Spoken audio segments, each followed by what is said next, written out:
Welcome back to AM Northwest. It's an easy vegetarian dinner you can put together in minutes. Here to share his Italian take on rice and beans, we welcome back food and travel journalist J.M. Hirsch. How you doing, J.M.? I'm doing great. How are you? Good. Okay, first of all, though, I need to ask you how you came up with this idea. All right. So what we're doing is we're taking the pasta that we all know and love, fettuccine Alfredo, and we're going to marry those wonderful flavors to chickpeas that we can then use 3 different ways. Okay. So, and did you come up with this in how were you inspired by this? First of all, we all love fettuccine Alfredo. Yes, of course. What's not to love about Parmesan cheese and butter and pasta, right? Yeah. And so, but I also love chickpeas, and I love hummus, and I love everything that you can put chickpeas into. And so I thought, what if we combined those? Okay. And here we've got it. And it is so ridiculously easy, and you can do so much with it. It's a lot of fun. What did you just put in your pan? All right, so we've got a little bit of olive oil and a chopped up onion. Use a red onion, use a yellow onion, use a white onion, use whatever onion you want. It doesn't matter.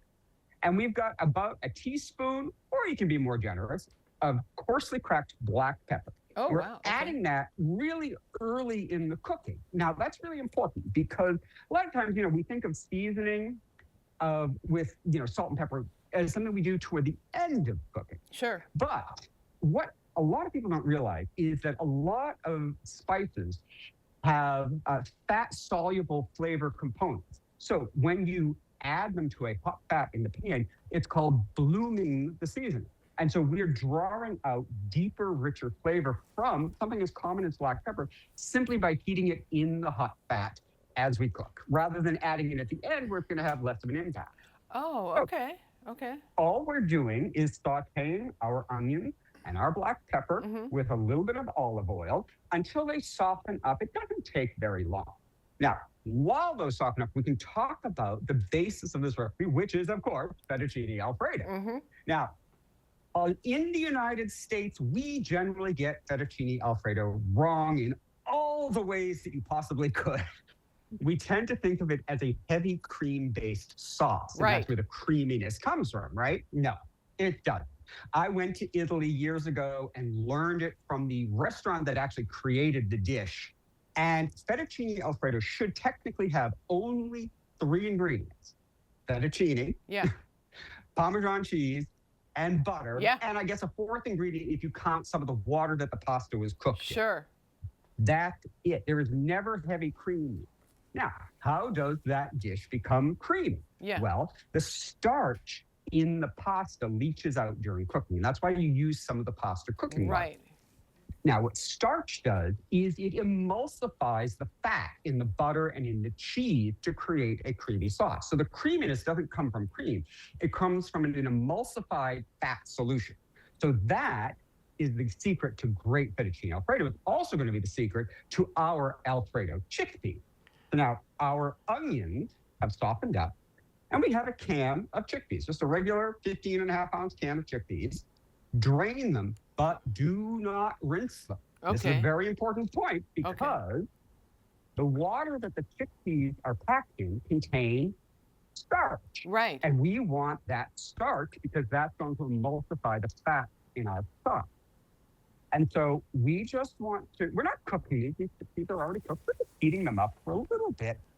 And we're letting those starches start to cook down and concentrate and thicken up because starches exposed to heat thicken up, and that's when the emulsification happens. So that is the goal with this recipe, is to create a creamy sauce, no cream harmed in the making of the recipe. I love it. Does your husband love this recipe as well? He goes insane for it. And in fact, I'm going to use one of the 3 ways that you can use this to make for him for later today, because when you're done with this recipe, you can either serve it over warm rice, freshly cooked rice.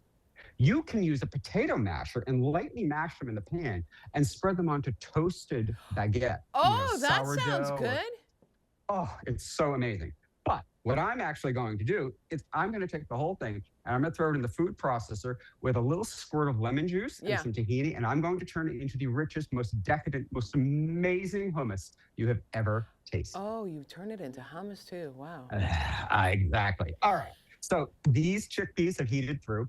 All we're going to do, we have about a third of a cup, quarter cup of water here, and we've got about a teaspoon of cornstarch. The only reason we're adding the cornstarch is to kind of hedge our bets, to make sure that there's enough starch in the pan to emulsify the fats. Sure. That's it. That's all we're doing.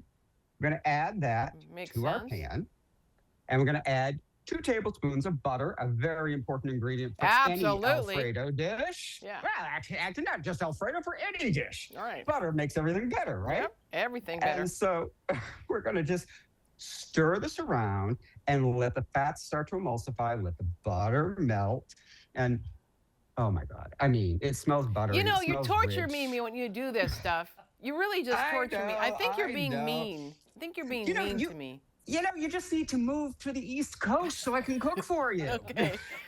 Don't give me an invitation because I may take you up on it.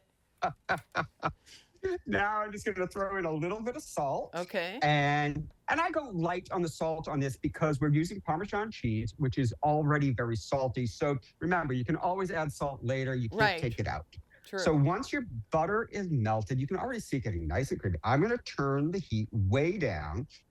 And we have about 3/4 of a cup of grated Parmesan cheese. Yes.